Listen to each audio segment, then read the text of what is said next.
Okey, sekarang kita masuk kepada perbahasan bahasa Arab, tuan-tuan. Jadi insya-Allah pada malam ini, tuan-tuan, ya, kita akan bahaskan perbahasan berkaitan dengan ayat yang ke-16, ya. Okey. Jadi minggu lepas, tuan-tuan, kita ada satu tajuk yang baru, ya, kalau tuan-tuan masih ingat.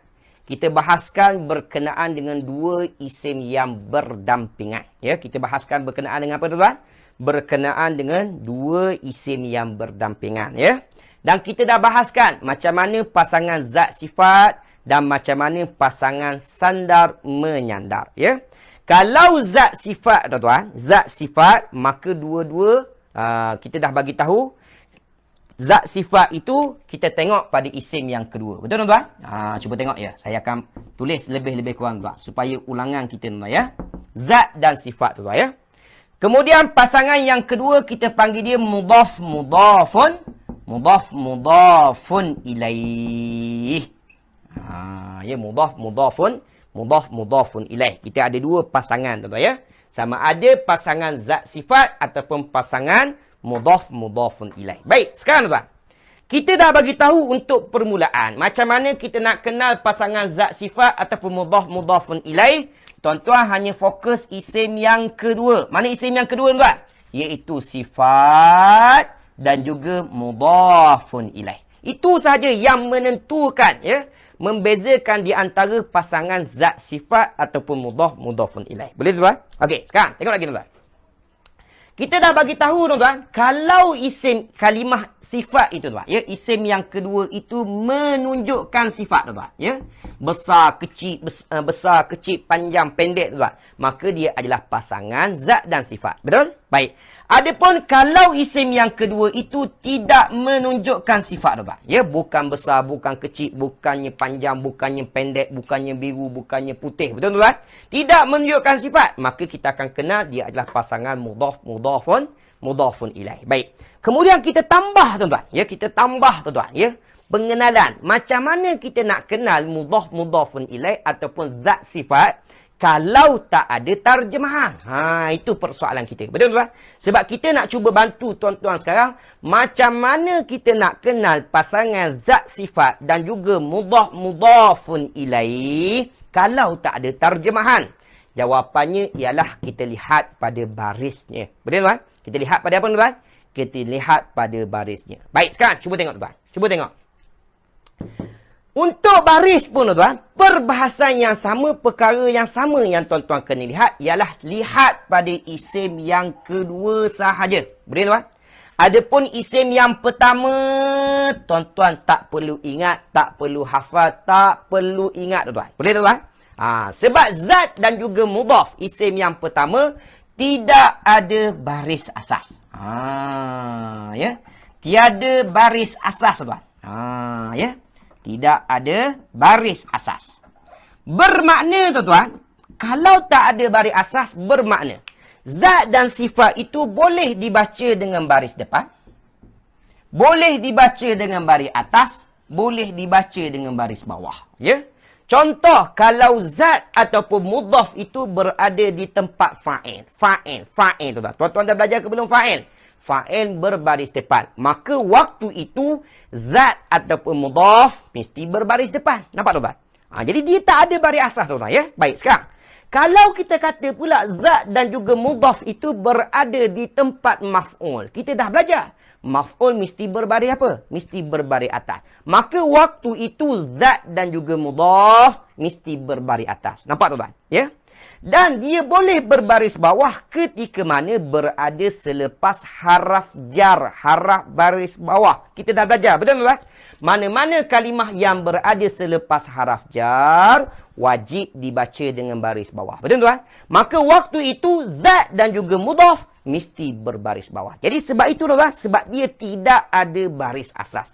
Ya? Jelas ke tak jelas? Jadi tajuk yang pertama yang kita nak bincang sekarang ialah baris asas untuk pasangan zat dan sifat dan juga pasangan mudhaf mudhafun ilaih. Okey. Tulis tu orang komen. Ingat ke tak ingat, tuan? Kita baru bincang isim yang pertama, tuan. Zat dan juga mudhaf, ya. Zat dan juga mudhaf tidak ada baris asas. Boleh tuan-tuan? Jadi perbahasan apa saja yang berkait dengan dua isim yang berdampingan, tuan-tuan hanya ingat isim yang kedua saja. Isim yang kedua. Zat sifat tuan-tuan kena ingat. Mudhafun ilaih saja kena ingat. Ya. Okey, sekarang. Apa yang penting sekarang saya dah bagi tahu tuan-tuan ya. Perbahasan untuk dua isim yang berdampingan ialah isim yang kedua. Isim yang kedua. Ya, baik. Sekarang, kalau saya tanya tuan, kita pergi pada mudhafun ilaih dahulu ya. Mudhafun ilaih, kalau saya tanya tuan, isim yang pertama ke isim yang kedua? Dia isim yang kedua. Bermakna ada tak baris asas tuan? Bermakna ada baris asasnya tuan. Ya. Baris asasnya baris apa tuan? Baris bawah. Baris apa tuan? Baris bawah. Mesti selalu dibaca dengan baris bawah. Boleh tuan? Sebagai contoh tuan. Sebagai contoh ya. Kita ambil minggu lepas baju sekolah. Betul tuan? Baju sekolah. Baik. Jadi tuan-tuan, kalau tuan-tuan jumpa akan datang ya, kita akan baca baju wu sekolahi, baju wa sekolahi, baju wi sekolahi tuan-tuan. Maka confirm ini adalah pasangan mudhafun ilaih. Sebab mudhafun ilaih tuan-tuan, isim yang kedua akan sentiasa dibaca dengan baris depan. Nampak ke tuan-tuan? Jelas ke tuan-tuan? Itu untuk mudhafun ilaih. Baik. Ada pun sifat tuan-tuan. Ada tak baris asas pun sama. Ada baris asas. Tapi apa baris asasnya tuan-tuan? Ikut baris zat. Ikut baris apa tuan-tuan? Ikut baris zat tuan-tuan. Ya. Baik, mana zat tuan-tuan? Kat depannya. Kalau zat itu berbaris depan, maka sifat akan baris depan. Kalau zat itu baris atas, maka sifat pun baris atas. Nampak tuan? Kalau zat itu berbaris bawah, maka sifat pun berbaris bawah. Sebagai contoh tuan. Baju apa tuan? Ya. Baju putih. Baju apa tuan? Baju putih. Betul ke tidak jawi saya ni tuan ya. Baik, baju putih tuan. Tengok tuan. Baju putih tuan. Ini pasangan zat sifat. Betul tuan? Jadi kalau saya kata baju wu putihu, baju wa putiha, baju wi putihi. Tuan, putihi. Ya? Kalau tuan-tuan lihat barisnya sama tuan. Betul tuan? Maka kalau sama tuan, maka dipanggil pasangan zat dan sifat. Jelas ke tak jelas tuan? Tulis di ruangan komen. Itu perbahasan yang pertama pada hari ini sebagai ulangan tuan, ya. Sebagai ulangan. Ingat ke tak ingat tuan? Jadi poin saya untuk yang pertama ini tuan, ingat untuk tajuk dua isim yang berdampingan, perkara yang tuan-tuan perlu ingat hanya isim kedua. Isim kedua. Boleh tuan? Jumpa dalam Al-Quran nanti dua isim yang berdampingan, ya. Ada isim, ada isim. Tengok isim yang kedua. Nampak tuan? Isim yang kedua itu macam mana? Menunjuk sifat ke tidak? Maka dia zat sifat. Kalau tak menunjukkan sifat, dia adalah sandar menyandar ataupun mudhafun ilaih, ya. Dari segi baris pula, tengok sama ke tak sama tuan? Yang sebelumnya baris depan, dia baris depan ke tidak? Kalau sama, zat sifat. Kalau dia baca baris bawah je tuan, tak sama tuan, maka dia adalah pasangan mudhafun ilaih. Baik, alhamdulillah, semua jawab alhamdulillah, ya. Okey, ini adalah tajuk yang kita bincang pada minggu lepas, ya. Jadi nanti waktu kita jumpa, kita akan bahaskan lagi. Boleh tuan-tuan? Okey.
Sekarang tuan-tuan, tengok lagi tuan-tuan.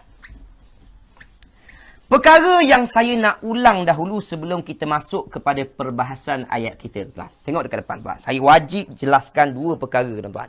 Sebelum kita masuk pada tajuk kita hari ini, ya. Baik. Tajuk yang pertama yang saya nak tuan-tuan faham. Tengok dekat depan, tuan. Tajuk yang pertama. Tajuk yang pertama ialah berkaitan dengan haraf atof, tuan-tuan. Haraf apa, tuan-tuan? Haraf atof. Baik, sekarang, tuan. Apa maksud haraf atof, tuan? Iaitu haraf penyambung cerita, ya. Dan kita dah belajar apa fungsi haraf penyambung cerita, tuan-tuan. Fungsinya ialah menyambung cerita. Betul, tuan? Bermakna tuan-tuan kena faham kalimah yang berada selepasnya masih lagi ada kaitan dengan sebelumnya. Betul, tuan? Baik. Tapi tuan-tuan, kalau tuan-tuan masih ingat, ya, kita baru saja bincang pada minggu lepas, tuan-tuan. Selain fungsinya menyambung cerita, dia ada fungsi yang kedua. Apa dia fungsi yang kedua, tuan-tuan? Jawapannya ialah menyamakan baris.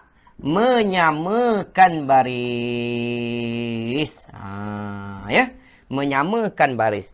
Kalimah yang berada selepas haraf penyambung cerita, kebiasaannya mesti disamakan dengan sebelumnya. Betul, tuan? Baik. Seperti mana contoh saya pada minggu lepas, tuan? Contoh saya. Apa dia contoh saya minggu lepas? Muhammad makan apa, tuan? Makan durian. Sekarang musim durian, tuan, ya. Rambutan. Ya. Rambutan ini satu musim, tuan, ya. Buah apa lagi, tuan? Manggis. Biasanya kalau musim buah, tuan, biasanya 3 buah ni serentak ada, tuan, ya. Dia akan ada sekaligus, tuan. Durian, rambutan dan juga manggis, ya. Okey, baik. Cuba tengok, tuan. Muhammad makan durian, rambutan, manggis. Okey, cuba tengok, tuan, ya. Baik. Kalau saya tanya, tuan, mana kalimah perbuatan? Jawapannya kalimah makan. Betul, tuan? Baik. Siapa yang makan, tuan? Tuan akan jawab Muhammad yang makan. Bermakna kita baca Muhammadu. Betul, tuan? Sebab kita panggil dia fa'il mesti berbaris depan, ya. Jadi Muhammadu makan. Betul? Baik. Sekarang soalan saya, tuan. Ada tak yang kena makan? Jawapannya adalah Muhammad makan apa, tuan? Muhammad makan durian. Maka kita akan baca duriana. Sebab yang kena dalam bahasa Arab kita panggil dia maf'ul. Maf'ul mesti berbaris atas. Betul, tuan? Sekarang kita dah boleh baca, tuan. Muhammadu makan duriana. Betul, tuan? Baik. Tapi kita tak selesai lagi, ya. Kita ada kalimah rambutan dan juga manggis. Betul, tuan? Jadi ketika itu, tuan-tuan, rambutana kita mesti dibaca dengan baris atas, ya. Dan yang kedua, manggisa pun dibaca dengan baris atas. Kenapa rambutan dan juga manggisa itu mesti dibaca dengan baris atas? Sebab dalam ayat kita sebelum rambutan ada kalimah waw dan sebelum manggis itu pun ada kalimah waw. Maka fungsi waw bukan sekadar menyambung cerita nak bagi tahu Muhammad bukan makan durian saja. Muhammad makan durian, rambutan dan juga manggis. Nampak, tuan-tuan? Baik. Dalam masa yang sama, dia fungsinya menyamakan baris. Kalimah yang berada selepas wa mesti disamakan dengan sebelum wa. Jadi kalau duriana itu, tuan-tuan, berbaris atas, maka rambutana berbaris atas, manggisa pun berbaris atas. Ingat ke tak ingat? Jadi fokus utama, tuan-tuan, pada malam ini haraf atof. Fungsi yang pertama menyambung cerita, fungsi yang kedua menyamakan baris, tuan-tuan. Jelas ke tak jelas, tuan-tuan? Okey, baik. Perkara yang kedua.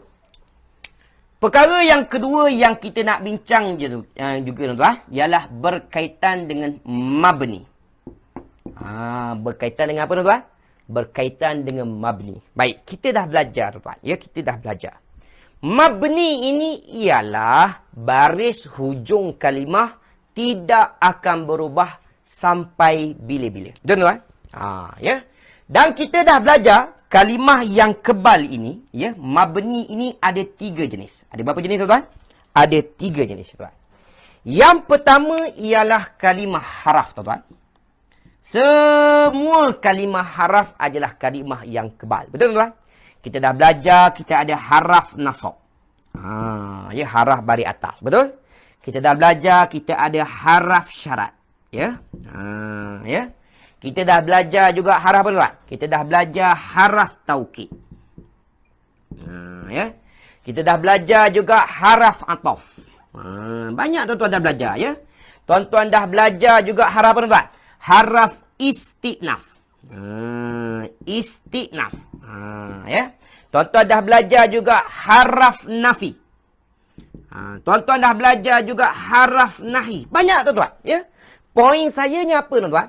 Semua kalimah haraf ini adalah kalimah yang kebal. Barisnya tidak akan berubah sampai bila-bila. Duduk dekat depan pun macam tu. Duduk di tengah pun macam tu. Duduk di hujung kalimah pun macam tu. Betul tuan? Baik, itu yang pertama. Yang kedua, kalimah yang kebal ialah kalimah domer. Apa maksud domer tu tuan? Semua kalimah yang menunjukkan kata ganti nama diri. Betul tuan? Ana, anta, anti, antum. Ya? Jadi semua yang menunjukkan kata ganti nama diri pun adalah kalimah yang kebal. Betul tuan? Yang tu kita dah belajar. Ya? Okey. Yang seterusnya tuan. Yang terakhir ialah isim yang berfungsi. Tengok tuan. Isim apa tuan? Isim yang berfungsi. Ya? Baik. Okey, tengok dekat depan tuan. Ya? Isim yang berfungsi. Ya? Baik. Kita ada satu lagi kelompok tuan-tuan, dinamakan isim yang berfungsi. Maksudnya dia kalimah isim tuan. Tapi isim itu ada fungsi. Ya, jadi dia ada beberapa jenis dalam bahasa Arab tuan ya. Antara yang tuan-tuan dah belajar dengan saya ialah isim mausul. Apa maksud mausul tuan?